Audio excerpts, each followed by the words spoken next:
The honourable member from Wellington, Halton Hills. Mr. Speaker, I'm going to quote one of the world's most credible news organizations on financial and economic matters. The Financial Times of London, May 10th, 2024.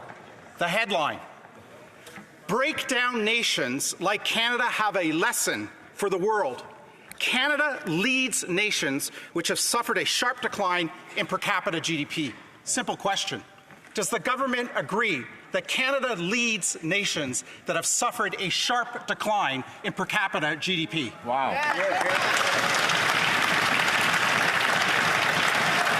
The Honourable Deputy Prime Minister and Minister of Finance. What the government agrees with is that Canada was the first G7 country to lower interest rates for the first time. Canada was the first G7 country to lower interest rates for a second time, and Canada was the first G7 country to lower interest rates for a third time.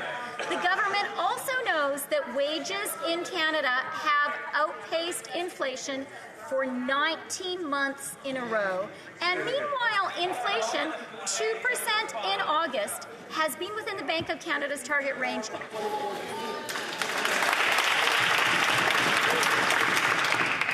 Again, I'm going to invite members, please, not to take the floor unless they're being invited to by the chair. The honourable member from Halton Hills, Wellington, Halton Hills. Mr. Speaker, the Bank of Canada has become the first central bank to cut rates because Canada has become the first leading economy to go through an economic contraction.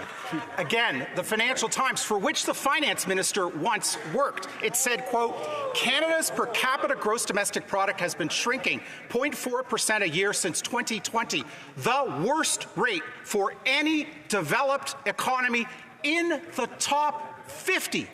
Does the government agree that Canada's per capita GDP is shrinking at the worst rate of any of the top 50 economies? The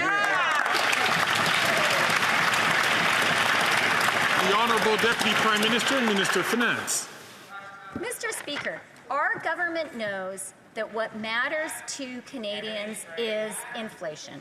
And that is why it is so important that inflation was 2% in August and that it has been within the Bank of Canada's target range all of this year. And it is because of that progress that interest rates in Canada have come down 3 times. That is real relief to homeowners, that is real relief to businesses, that is real relief to anyone who wants to buy a home. But all the Conservatives know how to do is talk Canada down. That's right. And I ask the honourable member from Dufferin-Caledon, please, to hold his time until he has the floor, which he often does during question period. The honourable member from Simcoe North. Mr. Speaker, the government loves to tout its economic record, but the results are simply underwhelming. Canada has the worst housing inflation among its peers, the worst performance in per capita income among the G7, gross fixed capital formation has not increased in a decade, and R&D spending as a percent of GDP is at its lowest point in 20 years. It's no wonder why young Canadians and businesses are packing up in search of better economic opportunities and higher standards of living. When will the government admit that its economic policies are putting the future of Canada at risk? The Honourable Deputy Prime Minister and Minister of Finance.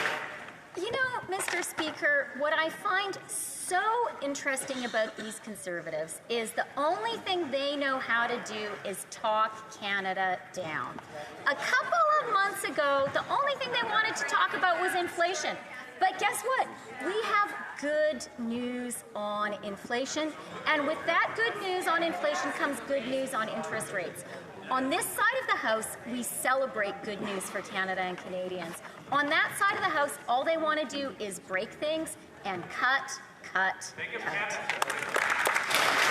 The honourable member from Simcoe North. Mr. Speaker, I'm not surprised the minister is not persuaded by my comments, but perhaps you might listen to economist Trevor Tombe, who said if Canada had simply kept pace with the U.S. over the past 2 years, our economy would be 8.5% larger. That's $6,200 per person richer we would be. Wow. Trevor Tombe says That is an incentive for Canadians and businesses to move south of the border in search of greater economic opportunities and higher standards of living.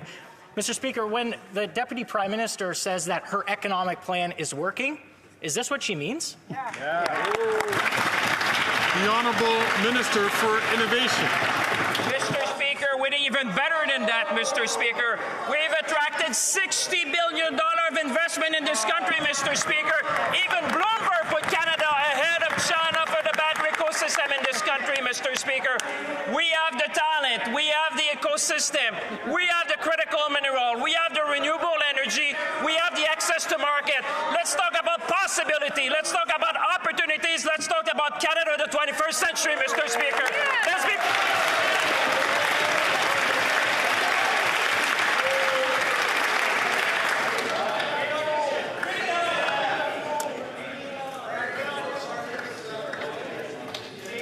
Colleagues,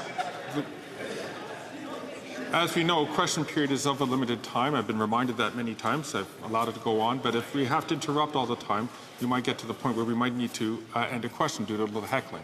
So I'll ask the honourable members to please not do so. The honourable member for Mégantic-l'Érable.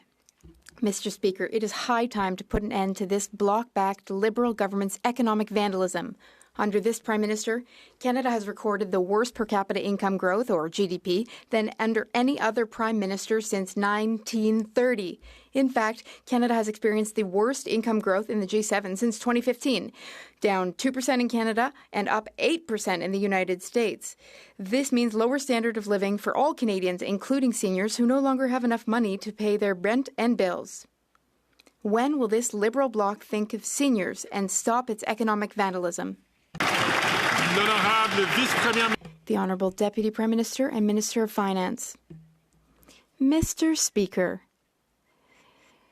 I've noticed something very interesting coming from the Conservative side of this House. A few months ago, the only word in the Conservatives' vocabulary seemed to be inflation. But today, we have good news about inflation. In August, inflation was at 2%.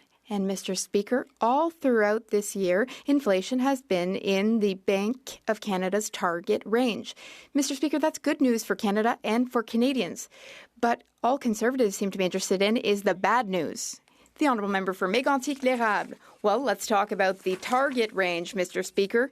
Seniors, Canadians in general, they're no longer able to put food on the table. Why? Because the cost of housing has increased, the cost of food has increased, the cost of everything is up because of this bloc-supported Liberal government and their decision-making.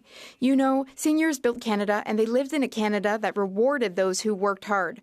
Why does the bloc-backed Liberal Party want to continue to vandalize seniors' pensions by raising taxes again and again?